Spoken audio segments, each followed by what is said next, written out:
Kalau kita lihat di peta, Tanjung Harapan itu kelihatannya ya biasa aja, cuma ujung daratan. Tapi jangan salah, disinilah dua samudera raksasa saling bertabrakan. Di sini juga ribuan kapal tenggelam dan sejarah perdagangan dunia berubah total. Dan yang menarik, tantangan dari zaman dulu itu, sekarang kembali menghantui lautan. Oke, kita bahas ini lebih dalam ya. Bayangin deh, saat ini banyak banget perusahaan pelayaran sengaja menambah waktu perjalanan mereka lebih dari 10 hari.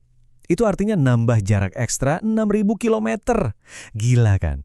Di dunia logistik modern yang serba cepat, ini kedengarannya aneh banget. Tapi ya mau gimana lagi, mereka terpaksa. Nah, penyebabnya apa? Ternyata ada krisis keamanan di Laut Merah. Ini memaksa kapal-kapal dagang buat menghindari jalur terusan Suez. Dan dampaknya, wah, lihat aja grafiknya. Penurunan lalu lintas kapalnya drastis banget. Jadi mereka nggak punya pilihan lain selain muter lewat rute yang jauh lebih panjang mengelilingi seluruh benua Afrika.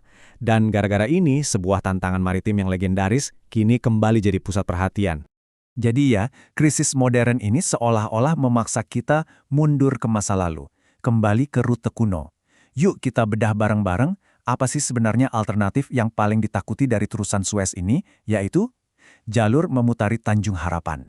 Tapi sebelum kita lanjut, ada satu hal yang perlu kita luruskan dulu nih. Soalnya ini salah kaprah yang umum banget. Banyak yang mikir kalau Tanjung Harapan itu titik paling selatan di benua Afrika. Salah loh, ternyata titik paling selatannya itu namanya Tanjung Agulas. Letaknya sekitar 150 km lagi ke arah tenggara. Terus kalau bukan yang paling selatan, kenapa Tanjung Harapan ini begitu terkenal? Nah, ini dia kuncinya. Secara historis, Tanjung ini tuh kayak titik balik, baik secara psikologis buat para pelaut maupun secara navigasi. Begitu mereka berhasil melewati Tanjung Berbatu ini, kapal-kapal yang tadinya berlayar ke selatan di sepanjang pantai barat Afrika, akhirnya bisa mulai belok ke timur, menuju Samudra Hindia. Jadi ini tuh gerbangnya. Dan gerbang ini reputasinya serem banget. Nama aslinya yang dikasih sama penjelajah Portugis, Bartolomeu Dias di tahun 1488, itu bukan Tanjung Harapan, tapi Tanjung Badai. Dan nama itu jelas bukan tanpa alasan. Dia sendiri ngerasain langsung gimana ganasnya cuaca di sana, yang akhirnya bikin perairan ini jadi legenda. Iya, jadi lokasi ini bukan cuma jadi arena pertarungan kekuatan alam, tapi juga jadi panggung ambisi manusia. Ini adalah titik strategis yang bisa dibilang ikut membentuk arah perdagangan dan sejarah global selama ratusan tahun. Coba kita lihat deh gimana rebutannya. Awalnya di tahun 1652, VOC dari Belanda bikin pos logistik di sana. Kenapa?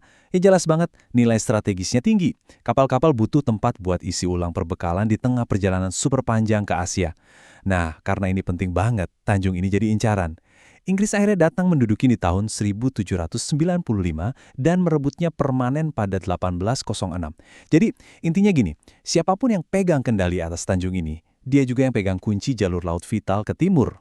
Tapi, di balik semua perebutan kekuasaan itu, ada harga yang sangat mahal yang harus dibayar. Bukan oleh para raja atau perusahaan, tapi oleh para pelautnya. Perairan ini bisa dibilang adalah kuburan yang melahirkan ribuan kisah hantu dan tragedi yang benar-benar terjadi. Kalian mungkin pernah dengar legenda yang paling terkenal dari sini, The Flying Dutchman.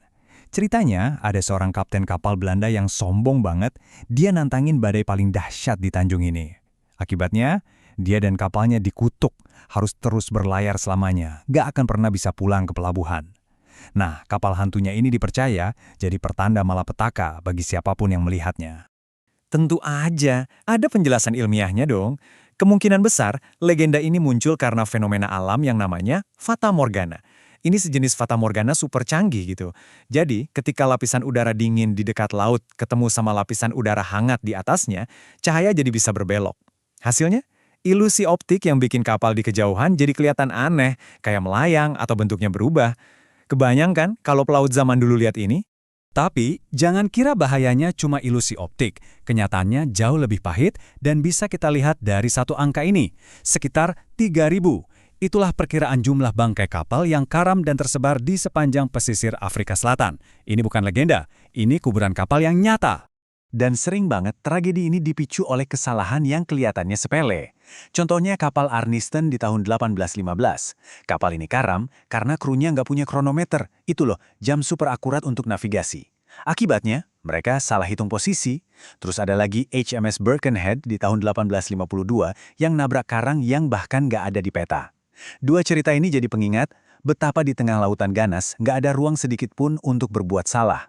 Selama ratusan tahun, ya mau nggak mau Tanjung Harapan adalah satu-satunya jalan. Tapi semua itu berubah di abad ke-19.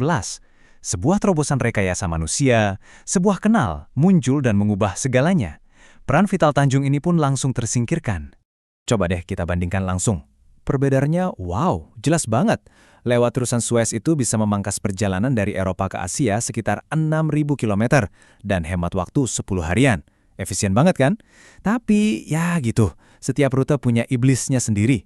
Kalau Suez risikonya konflik geopolitik, nah kalau Tanjung Harapan ancamannya abadi, cuaca super ekstrim dan juga bajak laut.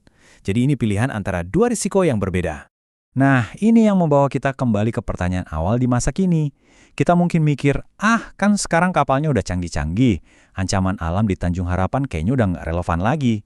Tapi, pertanyaannya adalah, apa benar teknologi modern kita udah berhasil 100% menaklukkan perairan ganas ini? Jawabannya, ternyata nggak juga. Ada 3 ancaman utama dari alam yang sampai sekarang pun nggak bisa kita kendalikan.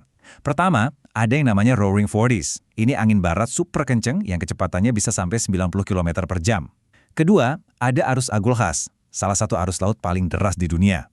Nah, bayangin ketika angin ganas tadi beradu langsung dengan arus yang super kuat ini, hasilnya adalah ombak-ombak monster yang mengerikan. Memang, kapten kapal sekarang dibekali GPS yang super akurat dan radar cuaca canggih buat ngintip badai dari jauh.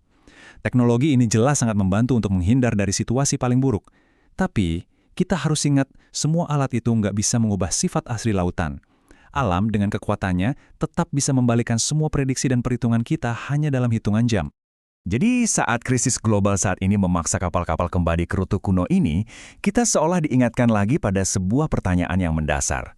Dengan semua teknologi canggih yang kita punya, apakah kita ini benar-benar sudah menaklukkan lautan? Atau kita sebenarnya hanya jadi lebih pintar untuk lari dari amarahnya? Sebuah pertanyaan yang menarik untuk kita pikirkan bersama.